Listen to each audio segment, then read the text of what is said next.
What's up, everybody? Back with another video, man. Today we will be discussing sourcing using Keepa. I wanted to basically discuss a few sourcing tactics that I use, and also kind of just talk about a lot of myths that you may hear about sourcing. I think if you guys watched my first few videos when it comes to me just starting out or whatnot, the biggest thing that has happened from that point is that I've come to the realization that a lot of softwares and tools that are advertised for us to say, hey, this is the best thing for you to use when it comes to sourcing. You can find so many items, such as tactical arbitrage, BrickSeek, Source Mogul. I've tried a lot of things, honestly. And the most constant, but also most important thing that I've used around all those things is Keepa. Um, and then also when it comes to having a basic understanding and then kind of diving deeper into that, you come to the realization that Keepa is truly all you need when it comes to sourcing. And I'll kind of show you guys what I mean by that. But outside of that, since I've started my journey and I've started sourcing or whatnot, the most valuable thing that I've started to do is stack knowledge. And what do I mean by that? What I mean by that is, as I've been sourcing using Keepa, I've been able to kind of identify a lot of different things when it comes to an item rather quickly now versus when I first started out. Me just having to be all over the place, taking an hour just to look at one item to see if it's worth it. Now I can kind of glance through, and I call it stacking knowledge. This only happens from the point of me just put my sweat equity in and day out, trying to source for 45 minutes to an hour a day. And then all of a sudden now I can identify different brands quickly, knowing that, hey, I might not be able to sell this. I can sell this, oversized items. Also, storefront stalking is one of my second most, I guess, beneficial factors or ways that I use to source. But that only comes from me using Keepa and me kind of just stacking my knowledge day in and day out. Now I'm able to identify quickly different sellers in the space that I use, which is selling used on Amazon. I can quickly identify sellers that's frequent, saying, hey, I found this profitable item, and now I keep seeing the same seller name on these different items, which lets me know that this seller is doing the same thing that I'm doing. So I'll go ahead and save that storefront, and then I go into a rabbit hole where I go to their storefront, and then I see another seller selling what they're selling as frequent as I am. So now I have 2 or 3 sellers, and now I'm able to stack my sourcing methods starting from Keepa to identify items, and now I can just go down that rabbit hole of identifying other profitable items, identifying other sellers that are selling those same profitable items within my same space. So that's how I was able to identify about 10 to 12 used sellers, some FBM, some FBA. But of course, we do FBA, so I focus more on FBA sellers. But those FBM sellers also have a lot of profitable items to present as well. But it all starts from Keepa. So I want to go ahead and dive into my screen. I want to kind of show you guys the method I use. And of course, this is just basic, so you guys can kind of get the understanding of it. And then from that point, you can go ahead and go in depth. So I'm going to go ahead and start sharing my screen, and let's jump right into it. So if I go here, you guys should be able to see my screen now. And let me just verify. Perfect. All right. So here we go. We are at the Keepa Product Finder tab, where you guys can just go ahead and see that we are looking at Keepa. I'm sorry, guys. I want to just make sure that my screen is sharing. I apologize. There we go. All right, so we are in the Keepa Product tab right now, and as you can see, we have a lot of different things that we can play with when it comes to Keepa. And just for the sake of this video, one of the main sections or categories that you can find profitable items are. N is usually electronics. Electronics is a great category where you can go ahead and find different profitable items. So what I usually do here when I get here is sales rank. I'll go on average. Let's just say, just for the sake of the video, let's do 10,000 to 65,000 on the rank. So that already dumbed it down. And then I want to make sure that use price point is, let's say, at least $105 on the use price point. And if it's $105 new, I want to make sure that I can find this thing on eBay. Let's just say for $45. Don't start that. Okay, there we go. And then I'm going to go ahead and categorize this down to electronics. And then I want to have at least 4 new sellers on there. I want to have at least 3 used sellers.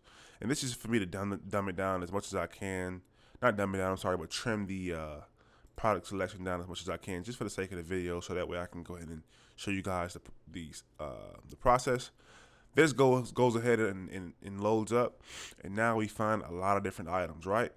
And of course, like I told you guys before, I've been doing this for a little bit of time now, so I can quickly zoom and see what's a good item and what's not a good item.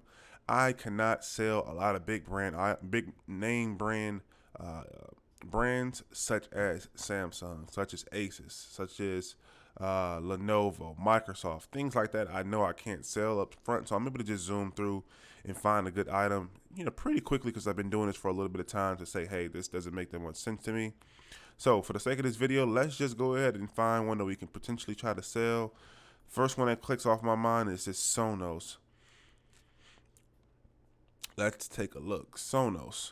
Estimated sales this monthly is 312, and if you guys see, the only things that I use now is Seller Amp, which allows me to quickly type in my criteria for profit and see how much I have to sell it for, and Keepa, which tells me the snapshot in time of the actual item. So now I'm going to go in here. Let's take a look.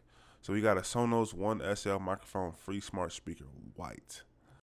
As we can see, here's that used line, so we can see that it potentially has been selling on the used side before. I go ahead and click that eBay chart, and I don't see. I think that wouldn't pull with this one, but let's see what we can do if we pull here.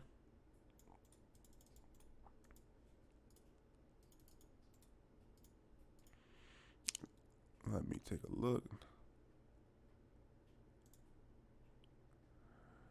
Okay, nope, this isn't pulling anything, so we'll keep going. Let's go to the second and third page so we can get some good items. Let's take a look. Samsung, Acer, Dell. Yeah, you can just kind of scroll through those. Novo.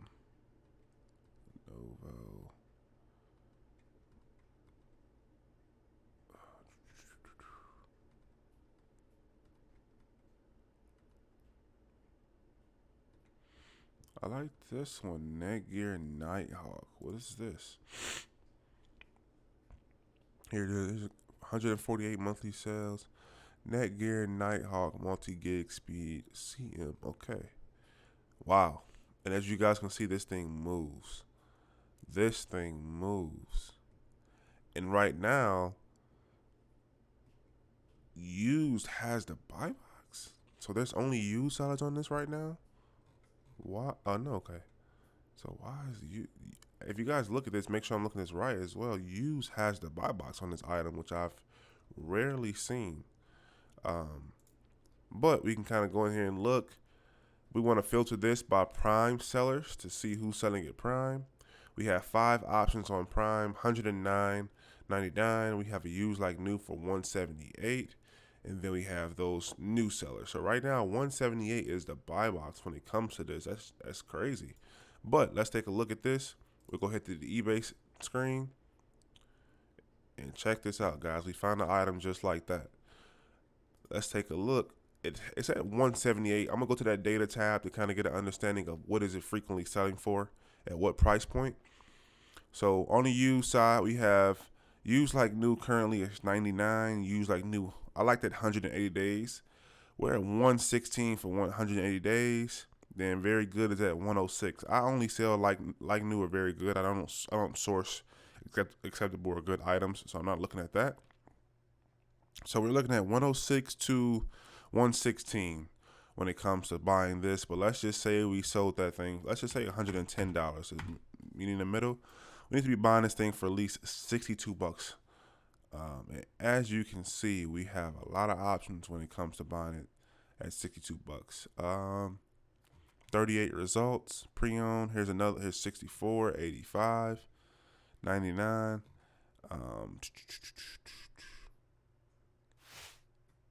Let's take a look.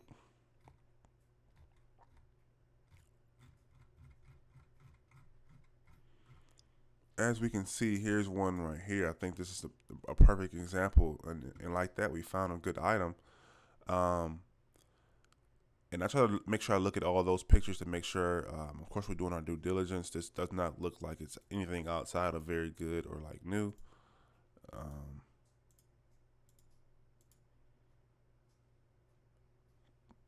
Docs is 3.1, perfect. What's the serial number? Comes with a power cord, CM11, and this is an item here. So right here, they're looking for 6488. Of course, you have that. So you're looking at what's that? 7, 8, 9, 10, 11, 12. So let's take a look.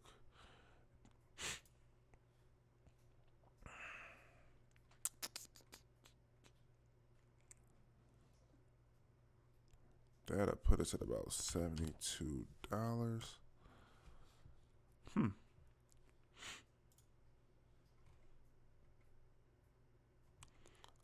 And then that one is just a buy it now offer. Of course, we can. It's a best 64.88 or best offer. So that lets me know that we can potentially try to offer a little bit less to squeeze in that profit.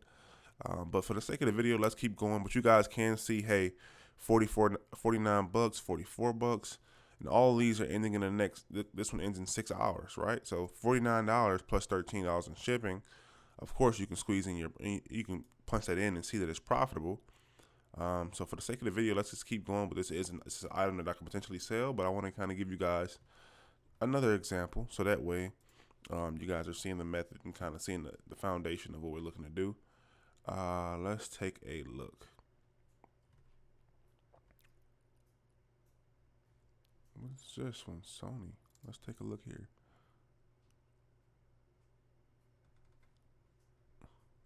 Sony ICD. It sells. Let's take a look at the buy. Who's on Prime? 92 to 140. This is August 18th. How's that Prime? This is 140. Okay. And Amazon warehouse is selling it for used at 140. Let's take a look and see what we can find this thing at right there. I mean, $59.99 to 140 is an amazing flip. Even if we can go below them at 129, 130, $59.99, which is 60 plus 440, so we had about $65 buy cost. If we go ahead and punch this into, let's go to that data tab. Let's take a look. Used very good. Used like new is 134. Used very good is 219. Of course, we're going to use that 134 because that price has changed. Recently, you can see Amazon warehouse is at 140. So if we go in and just change this, let's take a look. Let's just do 130 just so we can go ahead and be aggressive. 83 bucks is what we need to buy this for. Right now, we have three offers when it comes to this. We have one at $59.99, so 60 bucks plus 440 shipping, so 65 bucks. We have one at 80, and we have one at 66. What is it? 6 available. $67.99 plus free shipping, right? So we can see ICD UX 570. ICD, this is 560. We're not looking for a 570. That is a good one though, but for the sake of the video, here it is right there. So right here we can see $59.99 plus 440, so that's 65 bucks. If we go here and say, hey, we're buying this for $65, as you guys can see right there, and we're undercutting by 10 bucks the current used buy box, used like new. If we do our due diligence, we can go in here and take a look at this item and say, hey, I would sell this as very good. I wouldn't do like new. It's just because I can see a little bit of blemishes there. But of course, to each his own. You might sell it on a different one. But if I sold this at used very good, I would be more conservative just because I don't know if I can get that 130. I may be shooting for 115 on this one. But even at 115, as you guys can see, we're of course, way below the current used buy box, we would be making still a 52% ROI, spending 65, making 34. And just like that, guys, we found an item in 20 minutes. You can kind of see this is the process that I go through. Now, the second part of this, of course, is now if I've found this profitable item, I know this is profitable. So what I would do now is go here, take a look at other prime sellers, right? I can just kind of see, even me knowing what I know now, some of these sellers on this listing are frequent sellers of used, right? I don't know a lot of them, but for example, let's go ahead and click the storefront, right? So now what I do is go here and say, hey, what is he selling? Because he's looking to sell the same item that I'm looking to sell. What else does he have? So then I would scan this storefront, put it in the Keepa, let it go ahead and do its thing, and then I will be able to identify more items that's profitable as well. And that's just kind of how you go. As you go, you stack knowledge. You get an understanding of items you can and can't sell. You get an understanding of price points you need to be looking at. You get an understanding of also just how to read charts, how to be more conservative on your numbers. As you can see, this used line is frequent and fluctuating. Of course, that fluctuates with the sellers. As the sellers go down, price goes up. As more sellers get on the listing, price goes down. But just like that, guys, in 20 minutes, we found a profitable item. You can kind of see here that we would be buying this for $65, selling it well below the current used buy box at 140, potentially putting this prime, and we'll be making we would be making a 52% ROI, $34 profit.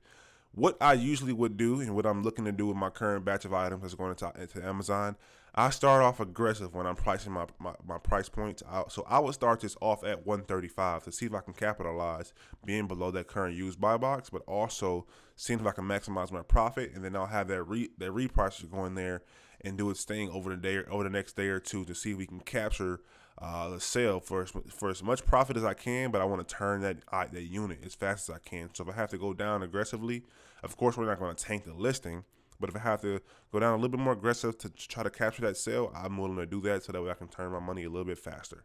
But just like that, guys, we found the item, and I just go in here and do this day by day. Just keep going, and you'll find more items like that. And that, for the sake of the video, that is what I was trying to show you guys. So if you guys got any questions or concerns, definitely reach out. Definitely comment on this video if you guys have any constructive criticism, feedback for me. Let me know what you think. And like that, man, have a good day. Bye.